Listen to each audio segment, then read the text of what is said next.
Audible's romance collection has something to satisfy every side of you. When it comes to what kind of romance you're into, you don't have to choose just one. Fancy a dalliance with a duke, or maybe a steamy billionaire. You could find a book boyfriend in the city and another one tearing it up on the hockey field. And if nothing on this earth satisfies, you can always find love in another realm. Discover modern rom-coms from authors like Lily Chu and Ali Hazelwood, the latest romantasy series from Sarah J. Maas and Rebecca Yarros, plus Regency favorites like Bridgerton and Outlander. And of course, all the really steamy stuff. Your first great love story is free when you sign up for a free 30-day trial at audible.com/Wondery. That's audible.com/Wondery. Hi, everybody. Sharyl Attkisson here.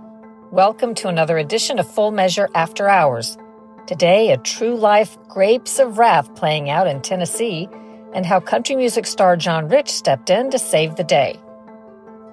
I started covering the story a couple of months back on my podcast, interviewing country music star John Rich about how he'd inserted himself into a controversy in Tennessee in order to stand up for residents and farm owners against the government agency, the TVA. I think I learned a little bit about the TVA at elementary school or maybe junior high, and then never really thought much about it after that. But it has stirred up a lot of scandal over the years. It's a secretive multi-billion-dollar federal agency, a power company, servicing 7 states that answers only to the president, led by a CEO who was making 26 times more than the president of the United States. That salary was $10.5 million a year, making the recent former CEO of the Tennessee Valley Authority likely the highest paid government employee in the U.S. This will be the topic of my cover story this week on Full Measure, but today, in this podcast, the full interview with John Rich.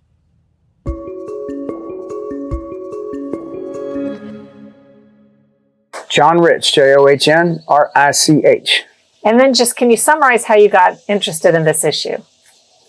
So I've been a resident in Cheatham County for a very long time. I actually went to high school in Cheatham County, 9th, 10th, and 11th grade when we moved here from Texas. I grew up in Amarillo, Texas.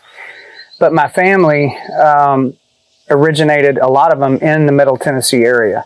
So my teenage years right here in Cheatham County, and knowing the neighbors, knowing the culture around here, these are blue-collar, hardworking, lower to middle income type farmer communities. And my brother's a farmer here. My younger brother, he has a farm. My dad has a blueberry farm here, a small one. These are not like your big, rich farmers. These are micro farms and smaller farms. So just having a love for the county and a love for the people and roots down in here, when I learned the story of the treachery that was going on with TVA, it got my attention very quickly. For people who have no introduction into what the Tennessee Valley Authority does and what's going on here, what is a simple and concise way you would summarize it? Tennessee Valley Authority was started in 1933 by Franklin Delano Roosevelt. It was started, it's got the word authority attached to it. So it was started where they really only answered to the president. The president hires that board. He's the only one that can really fire that board.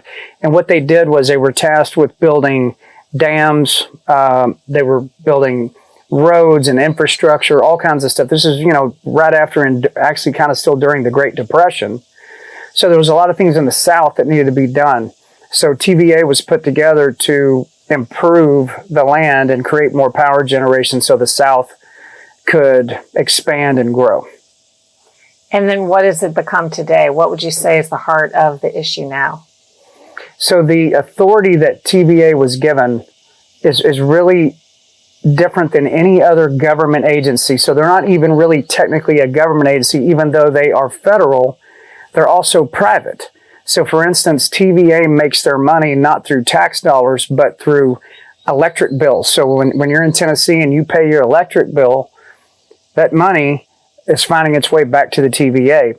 TVA last year profited about $13 billion. I mean, they are a massive, massive thing. But they're also federal. So it's this real hybrid kind of a situation that nobody really knows how to influence them or how to get them to listen or get them to not do something or to do something, including U.S. senators, senior U.S. senators that I've been friends with a long time on this Cheatham County situation told me we were begging them to pull out of this project in Cheatham County, and they just said, sorry. I mean, they don't have to listen to governors. They don't have to listen to senators, congressmen. They only have to listen to the President of the United States. Ideally, this agency, I would guess, is formulated to serve the public and do things in the public interest.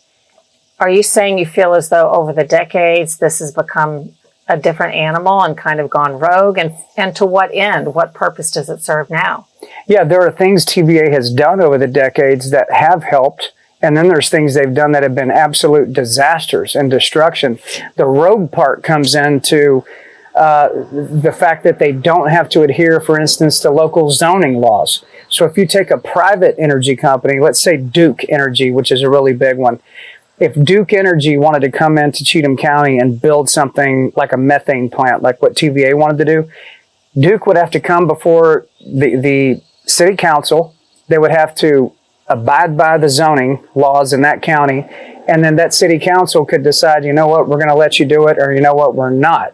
Now, why does that give leverage to the citizen? Because that city council and those mayors were voted in by their constituents. So if they do something that the constituents absolutely don't want, what happens to the politician? They're out. And so that's the leverage that the citizen has. When it comes to TVA, they do not have to adhere to zoning. That's where that federal part comes in, the eminent domain control that they have. The levers they have to pull are really unlike any other energy company in America. Some people perhaps would say, well, we need energy. They have to build plants. Nobody's going to be happy in general where they build a plant. What is your answer to that? Well, that's patently not true, because we've already identified places. For instance, there's 2 coal plants in Tennessee right now that TVA is trying to convert into what they would refer to as green energy. So the TVA is really still operating under the Obama and Biden directives, not Trump. And I think that's one reason why the president is now weighing in so heavily against the TVA. They are still carrying out the mission that was given prior to Trump being in office.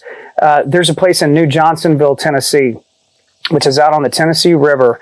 And I heard about this place. It was a massive coal fire plant. When I say massive, I mean one of the biggest ones ever built in American history. Was out there sending power across not only Tennessee, but it was, they're in 7 different states, the TVA. Obama ordered that coal fire plant to not only be shuttered, but to be erased. I mean, they tore the whole thing down and hauled it off. And I asked the guys, the mayors in the counties out there, I said, well, why on earth would TVA not just go build something massive over there? If they want methane plants, I mean, you could build 100 times the infrastructure as what they want to do in Cheatham County. Why wouldn't TVA just do it over there? And every single time I asked that to any politician, local politician, they said, TVA won't answer that question. I said, well, I want to go see it myself. So there's a friend of mine named Jody Barrett who represents District 69 here in Tennessee. He's a state representative. And I asked Jody, can you get me over to that spot in New Johnsonville? He said, yes. We drove my truck out there, got on a boat, went up the river, and I'm looking at this massive piece of land, Sharyl, and I asked the mayors, I said, how big is that where the coal plant was? They said, it's almost 800 acres.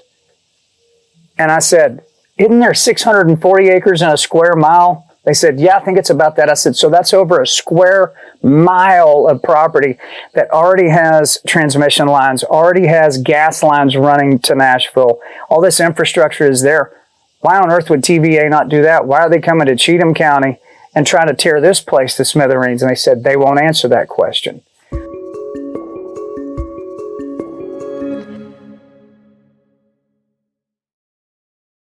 What is your understanding of what's happened since you've drawn attention to this? Is the plant now not going to be built here? So as I began to interview neighbors, I came here to Nanette's house. I went to George Wade's house. I started just really showing up with a selfie stick and an iPhone. I became an investigative journalist, kind of like what you do. And I just wanted to get their stories and just put it on X and let people just see what's going on, hoping that the citizens could push back against TVA without the help of President Trump and be able to make the TVA just say, okay, it's not worth it. We'll go somewhere else that we actually should be. Well, by doing that, Secretary Rollins of the USDA saw one of my posts.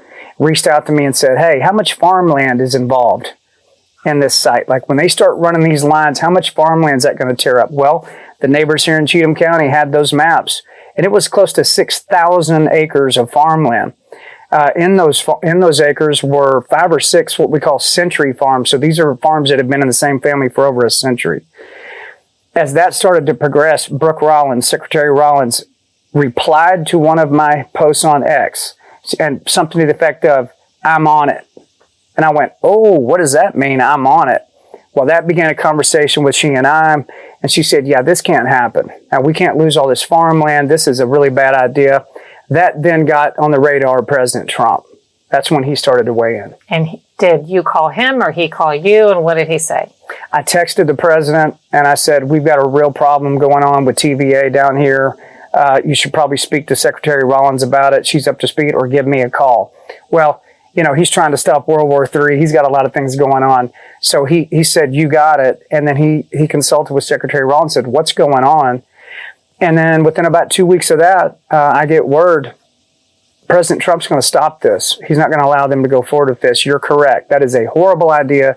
There are other places to do it. There's 2 other coal plants in Tennessee right now. Like I said, TVA is trying to turn into green energy. Why are they shuttering those? Those don't need to be shuttered. I've now connected with the Secretary of Energy's office, Secretary Wright's office, had Zoom calls with them. They go, yeah, this whole thing is a debacle.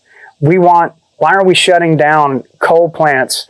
That's part of the war on coal. That's left over from former administrations. This is the Trump administration. That's not how we're doing it. So I think this little Cheatham County story really represents a much bigger picture for American energy, for how citizens get treated. That's the big thing for me, is you don't treat citizens like that in the United States of America. I remember asking the Senior Vice President of Government Relations, Justin Meyerhofer, for the TVA. He came to my house to have a talk with me. And we talked for about 30 minutes. And I said, Justin, you can't treat people like that. You cannot show up on old ladies' properties with guns and bulletproof vests demanding to come on their property. I said, that's Fourth Amendment.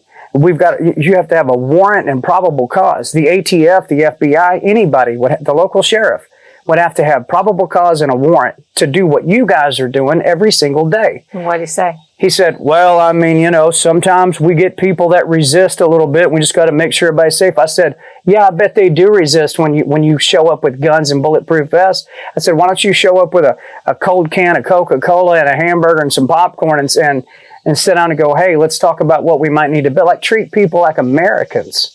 Well, he was nothing but lip service and double talk, which just angered me further. And I decided, listen, this has to be done. It's bigger than Cheatham County. Probably won't win. They're probably going to do it anyway, but we have got to put up a fight. And everybody in this county put up a fight. What do you see as the future for you when we're looking at the bigger picture on the Tennessee Valley Authority? You know, the thing that fires me up the most are American citizens.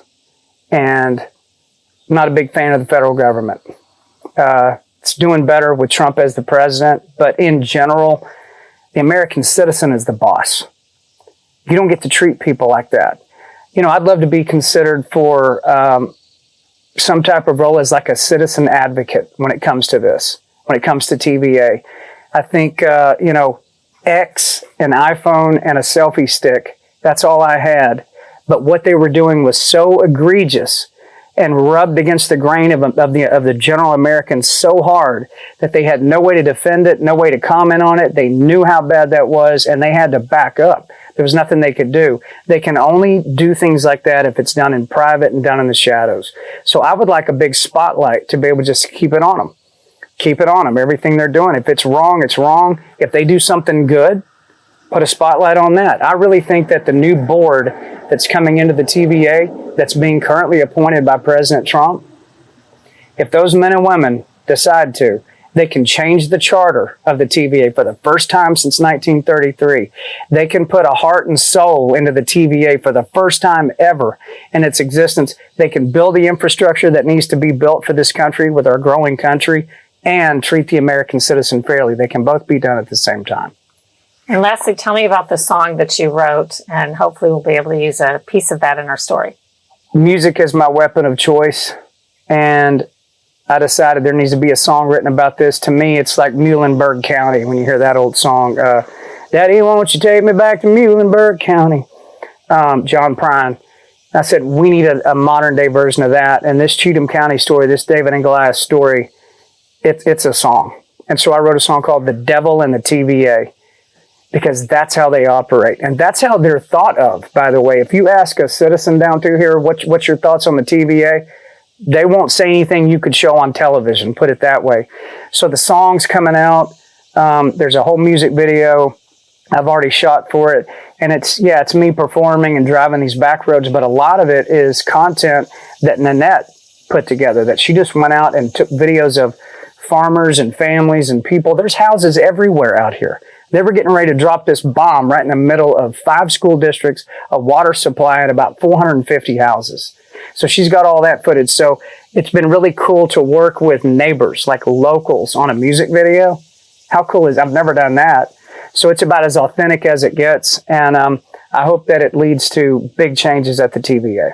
The lyrics of the chorus start off with the words that Mrs. Nicholson said into the camera when she snapped out of her dementia for about 10 seconds. She looked in the camera when she realized what they were about to do to her property and said, "You think you own something?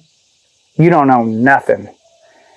The first line of the chorus to The Devil and the TVA is, "You think you own something, but you don't own nothing. When the government man comes around, puts his dirty old boots on your ground and laughs at your protest with a gun and a bulletproof vest. He don't care what you have to say. He's just going to do it anyway. And he'll smile and grin and then take your farm away. He'll tear it all to hell right in your face. Yeah, the devil ain't got nothing on the TVA." That's the chorus. Okay. That's how country boys like to fight.